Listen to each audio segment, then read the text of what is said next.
Ik denk als ik bij elk van die 11 steden nou een heleboel mensen zie, enthousiastelingen die meezwemmen, ja, dat zou echt wel hartverwarmend gaan zijn. Ja, zo'n eerste paar minuten gaat dan wel. Maar het wordt steeds kouder en kouder en steeds waasiger.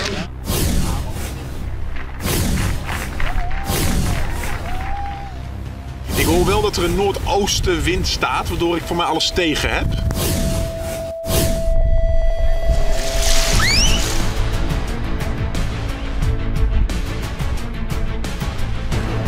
Maarten doet dit niet omdat hij het zo leuk vindt om een stuk te zwemmen. Maarten doet het voor het goede doel. Hij is zelf toen hij 19 was ontzettend ziek geweest. Hij heeft leukemie gehad. Is daarna gelukkig kunnen herstellen door goed onderzoek en door een goede behandeling. En vandaag nog gunt hij ook andere mensen die kanker krijgen datzelfde geluk. En vandaar dat hij de Elfsteden zwemtocht gaat zwemmen om zoveel mogelijk geld op te halen voor kankeronderzoek.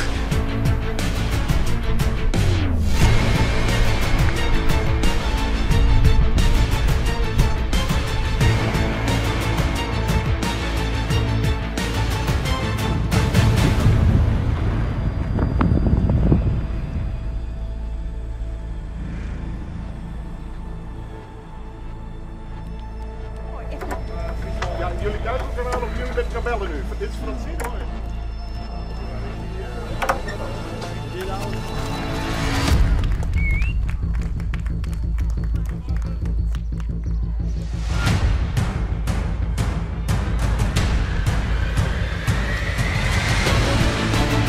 Drie uur al. We zijn op weg naar Wommels.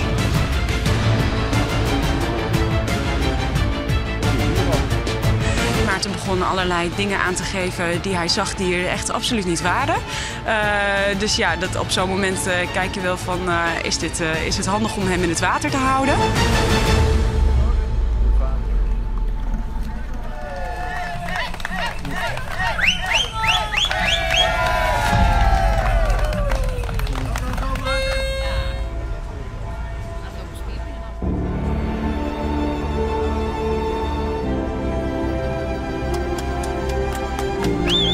Hoe gaat het met u? Ja, gaat goed.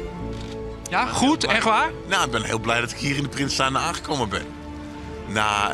Nadat ik 44 uur geleden vertrokken ben uit Amsterdam. Oh, nou, ik ben super blij dat ik hem hier zie.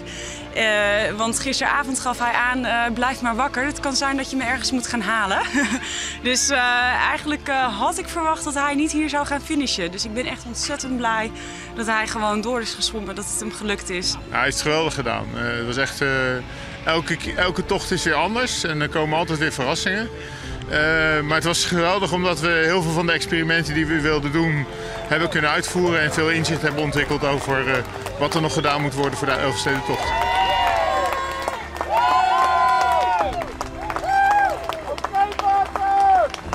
Ja, ontzettend trots. Ja, kijk, je stelt een doel van tevoren en je denkt dat doen we wel even, maar in de praktijk blijkt het dan toch wat lastiger te zijn dan gedacht.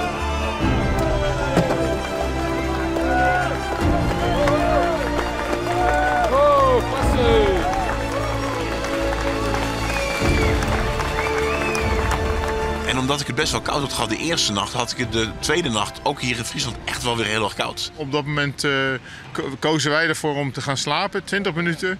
En dan werd hij weer warm. Ja, dat hebben we gewoon wat vaker gedaan dan vooraf gepland. Uiteindelijk heb ik 2 wetsuits over elkaar heen getrokken en heeft dat me warm gehouden.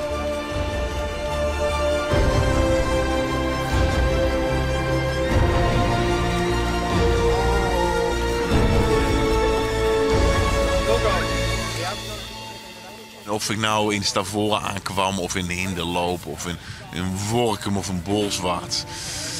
Ja, ook zoals hier in Leeuwarden. Zoveel mensen langs de kant en zoveel mensen die je aanmoedigen. Vind ik echt wel heel erg mooi. En vind ik ook echt wel iets. Ik vind het mooi dat samenhorigheidsgevoel, dat ik dat zo voel. En dat het ook een soort van voor mij is.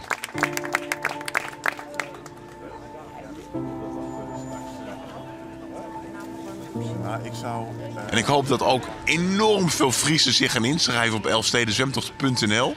En gaan meezwemmen in elk van de 11 steden 500 of 2000 meter.